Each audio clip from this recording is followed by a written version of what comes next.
all these things, that haven't happened. So if you just like watch it from a distance, it's like you're watching a movie. You don't have to get too upset by it. So this is what I did. There is complete detachment from who I am as a silent witnessing watcher and my emotions and thoughts. I'd watch them. So that's one aspect of what I did. Part of that aspect is moving your attention. When you realize by watching and putting your attention closely on your thoughts and emotions, you realize you're thinking about the past or the future, and that's what was causing you suffering. So part of this number one thing I did was move my attention into the present moment. And part of this present moment right now was that I was aware of thoughts and emotions. So that was happening in this present moment. That was part of my attention in the present moment. Beforehand, I had no realization, no awareness that these things were happening to me. I was them.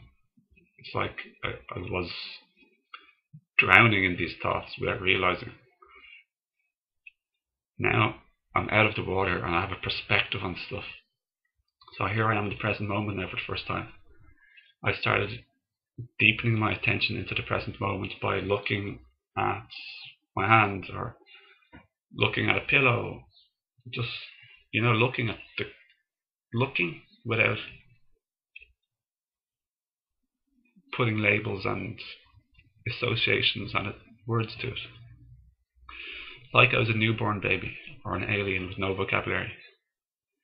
I'd look, and instead of saying the word pink, I'd just look. Maybe you'd touch. Maybe you'd listen. And this is very therapeutic and relaxing, just to be in the present moment where you create a gap and a space in thoughts. Usually there's a continuous stream of thoughts constantly. So for the first time ever I started, I become aware of my thoughts and emotions. I become aware of the present moment. I stop and I look around and I see what's here in the present moment. I become aware of the silence, maybe, become aware of the stillness. I become aware of a thing and I look at a thing and I listen to a thing. So now there's a gap of no thought.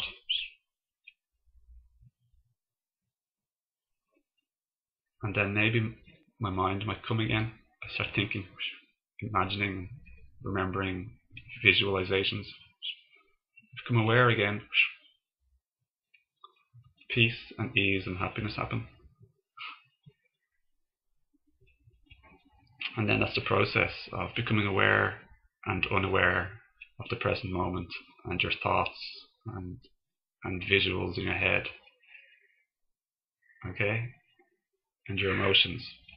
So you become aware of your thoughts and emotions, and then you lose awareness of your thoughts and emotions, and that's fine. That's just a natural part of the awakening process if you want to put a label to it. We won't bother putting a label to it actually, because that just makes it a bit fancy or whatever. So this created like a huge amount of peace in me. Another aspect of this was whatever I witnessed or became aware of that was happening now, okay? And it could have been worry about tomorrow or the next day or next year, or worry about not finding a partner, or worry about being sick for who knows how long amount of time, or feeling regret and blame and resentment towards myself for sure, or other people in the past. Part of this thing that I was doing was also to learn to accept what I was becoming aware of and feeling and thinking and imagining, etc. So the mind is thinking these past events or future sad events, and they're images in the head, like a movie, visuals and colours and things happening. Or it could be a thought like, I'm never going to get a girlfriend or boyfriend, and I'm going to be sick for the rest of my life, or I'm going to have no job for the rest of for years. There's no hope for me. See, these are thoughts. There's no hope.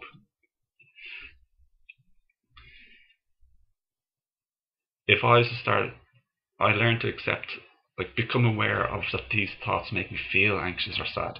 So you become aware of the association between thoughts and images and your emotions. So I became very aware of all the suffering I was causing myself, the emotional response that followed my thoughts. Second of all, I learned to accept whatever arose. So I wouldn't start saying more words, because this would be just the mind and the ego again. I wouldn't start saying, criticizing or condemning or blaming what I heard or saw in my head. I wouldn't say, oh, there I go again, more thoughts, oh, there I go again. I really have this big problem, keep thinking all the time. And these are just more thoughts. It's like the same thoughts coming through the back door, judging the thoughts, but it's the same thoughts. It's thoughts and mind and ego. So you learn to watch and feel what you're experiencing and seeing in your head and thinking in your head. You learn to watch and feel without any judgment of what you see or feel or hear in your head or feeling as an emotion. This is a crucial part, because you just silently watch, okay? And there's some practice where you can grow in this feeling of the silent watcher, and that is what I just said actually here. Continuously and regularly, as a daily practice, as an hourly practice, as often as you can, be aware of the present moment and be aware of your thoughts and feelings and what you're seeing happening in your head too. And the more you grow and the more you do this, the bigger and the greater the separation between thinking that you are the thoughts and images and feelings. The separation grows where you're this silent watcher here, observing all this stuff over there. It's separate to you, so you don't have to take it too seriously anymore. And you grow in the feeling of being the silent space that watches everything, that gives space for everything to be there. Consciousness, awareness, life, the soul, whatever. They're all just words to describe stillness, life that you are, the experiencer.